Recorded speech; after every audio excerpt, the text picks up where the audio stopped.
¿Cómo puede caer el imperio más poderoso que ha conocido la humanidad sin que nadie lo empuje? Durante siglos, Roma fue mucho más que una ciudad. Fue el ombligo del mundo, el centro desde el cual fluía la civilización, el orden, la ley y la fuerza.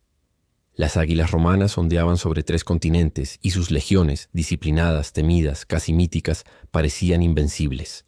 En sus templos se honraba a dioses, pero en sus calles caminaban hombres que se creían iguales a ellos. La ciudad eterna no era solo un lugar, era una idea, una promesa de eternidad.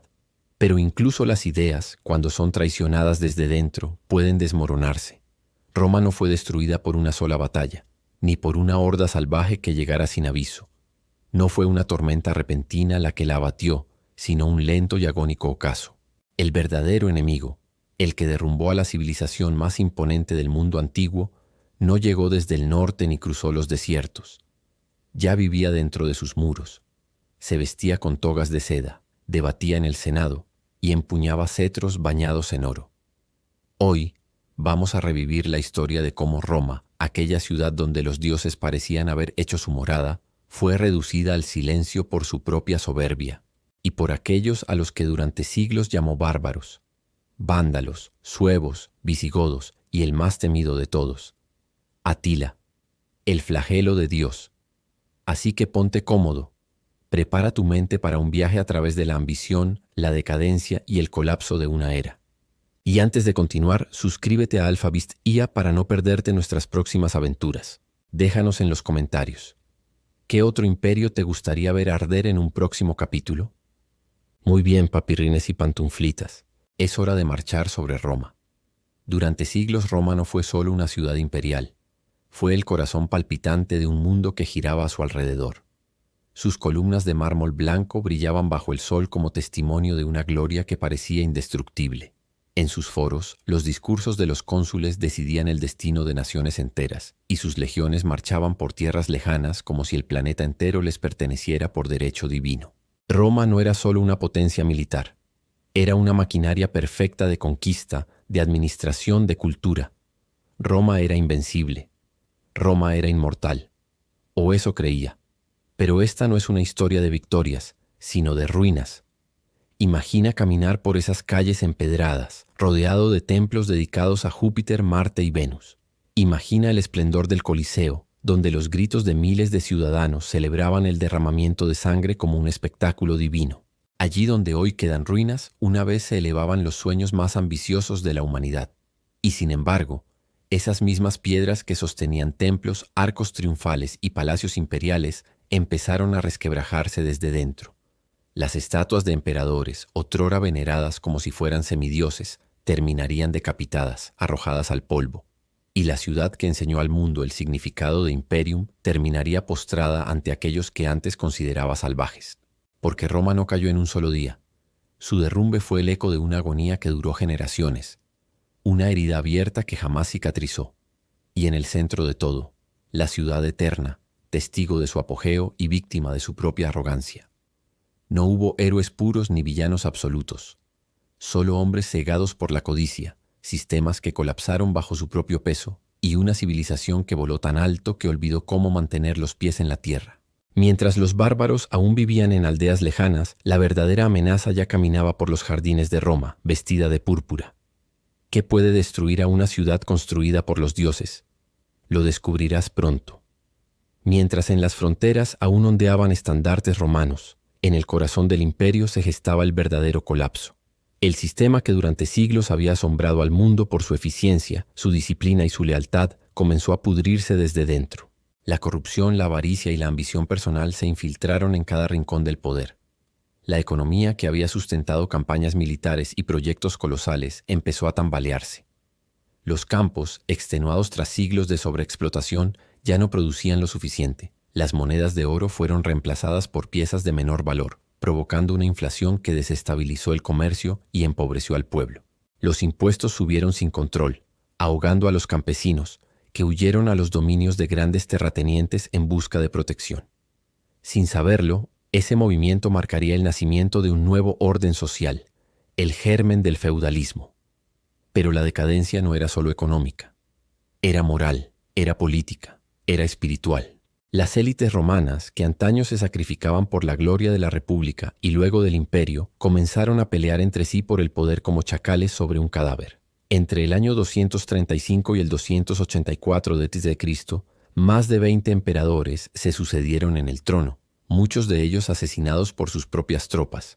El imperio ya no se gobernaba, se disputaba como un premio de guerra. En las calles de Roma, antes símbolo del orden, se multiplicaban los disturbios, los saqueos internos y el miedo. La fe del pueblo en su civilización se desmoronaba. Los soldados ya no luchaban por la patria ni por el honor. Lo hacían por sobrevivir y por los pagos que cada vez llegaban más tarde. El enemigo, aunque aún lejano, ya percibía el olor de la decadencia. Roma seguía pareciendo imponente, pero su alma estaba rota. Y entonces ocurrió lo impensable. Los mismos hombres que un día juraron proteger a Roma serían quienes abrirían las puertas a su destrucción. Durante siglos, las legiones romanas fueron el pilar del imperio, la encarnación de su poderío. Pero con el paso del tiempo, mantener ese ejército se volvió una carga imposible de sostener. Las crisis internas, la falta de recursos, la desmoralización de la población y el desinterés por el servicio militar empujaron a Roma a una decisión desesperada: contratar a sus antiguos enemigos para que defendieran sus fronteras. Así fue como visigodos, vándalos, alanos, suevos y otros pueblos germánicos entraron al imperio no como conquistadores, sino como aliados, mercenarios armados con la promesa de tierra, pago y protección. Los enemigos de ayer se convirtieron en los guardianes de hoy, pero la lealtad comprada con monedas rara vez es eterna. Con el tiempo, muchos de estos pueblos terminarían desafiando a sus antiguos empleadores, porque cuando un imperio olvida quién es y deja de creer en su propia misión, sus aliados no tardan en reclamar lo que ya sienten que les pertenece. Y así, los bárbaros no invadieron Roma. Roma los invitó a entrar. La historia de la caída del Imperio Romano no es solo una lección sobre política, economía o poder militar. Es un espejo que refleja lo que ocurre cuando una civilización deja de defender sus valores, cuando se abandona a la complacencia y se olvida de aquello que la hizo grande. Roma no fue vencida. Roma se dejó vencer, y en esa caída cambió para siempre el curso de la humanidad. A estos pueblos se les ofreció tierra, alimentos y un lugar dentro del imperio a cambio de su espada. Llegaron cargando algo más que armas. Traían consigo a sus familias, sus dioses, su historia marcada por el hambre y la persecución. Para Roma fue una decisión práctica, una solución rápida a una crisis profunda. Pero lo que parecía una alianza estratégica se transformó pronto en un error colosal, un error que sellaría su destino. El término bárbaro era la forma en que Roma etiquetaba todo lo que no entendía, todo lo que no encajaba bajo su dominio. Pero tras esa palabra cargada de desprecio se ocultaban pueblos con culturas complejas, con tradiciones milenarias, con estructuras sociales sólidas y una profunda voluntad de resistir. No eran salvajes, eran supervivientes. Y no olvidaban cómo las legiones habían arrasado sus aldeas, cómo sus ancestros habían sido masacrados, traicionados, esclavizados en nombre del imperio.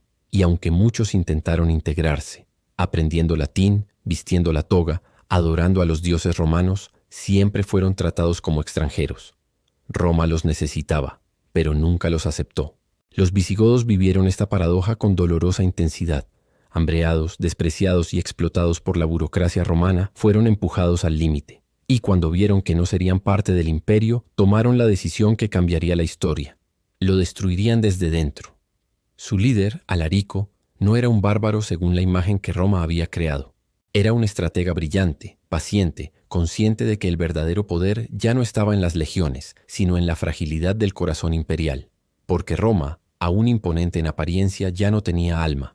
Sus fronteras eran líneas en un mapa, irrelevantes frente a una verdad más profunda. El enemigo no venía de fuera, ya estaba dentro. Estaba en los campamentos, en las filas del ejército, en las decisiones del Senado, en el abandono del ideal romano. Y cuando Alarico decidió actuar, no necesitó grandes ejércitos ni asedios interminables. Solo tuvo que dejar de obedecer. Las murallas no fueron derribadas, fueron ignoradas. Mientras tanto, en las vastas llanuras del este, allí donde el viento sopla con la voz de los espíritus antiguos, se alzaba una figura que encarnaba el terror puro. Atila, el llamado flagelo de Dios. No buscaba pactos ni ciudadanía. No quería templos, ni coronas, ni alianzas. Su propósito era claro, la destrucción. A diferencia de los pueblos germánicos que querían un lugar dentro del orden romano, los hunos de Atila no pedían nada. solo tomaban. Allí donde cabalgaban, los campos ardían, las ciudades desaparecían, los ríos se teñían de sangre. Atila, reservado, casi silencioso, inspiraba una obediencia total. Ni el oro, ni los títulos, ni los tratos podían contenerlo. En el año 451, romanos y visigodos, enemigos convertidos en aliados por necesidad, lo enfrentaron en la batalla de los campos cataláunicos. Fue una carnicería que desangró a ambos bandos. Aunque el avance de Atila se detuvo, su sombra quedó. Un año después, marchó sobre Italia. Las ciudades huían antes de que su estandarte apareciera en el horizonte. Roma temblaba. El Papa León I salió a su encuentro. Nadie sabe qué palabras cruzaron, pero lo cierto es que Atila dio media vuelta. No saqueó Roma. No la destruyó. Tal vez por superstición, por enfermedad, o quizás porque ya no era necesario. Roma estaba cayendo sola. Atila no la conquistó. Le dio el golpe final al espíritu de una ciudad que ya no sabía quién era. A veces el miedo es más devastador que la espada. Pero el saqueo llegó de otras manos. En el año 410, Alarico cruzó las puertas de la ciudad eterna. No las derribó, se las abrieron. Durante 3 días, Roma fue entregada al caos. Palacios saqueados, templos profanados, gritos en las calles. El mundo contemplaba, atónito, cómo la cuna del orden caía bajo las manos de quienes una vez suplicaron por entrar en ella. 45 años después, los vándalos completarían la humillación. Saqueo sistemático, brutal, metódico. Tesoros ancestrales desaparecieron en las bodegas de sus barcos, rumbo al norte de África. El oro que había costado siglos conquistar se perdió en el horizonte. Roma ya no era el corazón del mundo. Era una sombra herida, saqueada y silenciosa. Pero la ciudad no desapareció. Sus piedras quedaron, su historia también. Lo que murió fue su alma. En el año 476, el caudillo germano Odoacro depuso a Rómulo Augustulo, el último emperador de Occidente. No hubo guerra épica, ni discursos heroicos, solo un acto simbólico, frío, definitivo. Roma no cayó con estruendo, sino con un suspiro. Así terminaba un imperio de más de 1000 años. Y sin embargo no era el fin. Era un nuevo principio. El orden romano dio paso al caos medieval. Las provincias se fragmentaron en reinos germánicos. Visigodos en Hispania, vándalos en África, ostrogodos en Italia. Lo que antes era una única autoridad se convirtió en una red de alianzas inestables y guerras constantes. Pero Roma sobrevivió de otras formas. Sus caminos, sus leyes, su idioma, sus ideas. En monasterios aislados, monjes copiaban manuscritos para que el conocimiento no se extinguiera. En ciudades desmoronadas, las piedras de templos antiguos se alzaron otra vez, ahora como iglesias cristianas. La fe que antes fue perseguida por los emperadores se convirtió en el alma del nuevo orden. La Iglesia heredó no solo la espiritualidad de Roma, sino también su ambición. El Papa se transformó en una figura de poder que rivalizaba con los antiguos cónsules. Mientras tanto, en Oriente, el Imperio bizantino resistía. Constantinopla mantenía viva la llama imperial, aunque el mundo alrededor cambiara sin descanso. La caída de Roma no fue un simple evento histórico. Fue una ruptura cósmica, un antes y un después en la historia de la humanidad. Porque a veces para que una nueva era pueda nacer, la anterior debe arder hasta sus cimientos. Gracias por acompañarnos en este viaje a través del tiempo. Si esta historia te atrapó, suscríbete al canal para más relatos como este. Y no olvides decirnos en los comentarios, ¿qué otro imperio te gustaría ver caer en el próximo episodio? Nos vemos en el siguiente video, historiadores.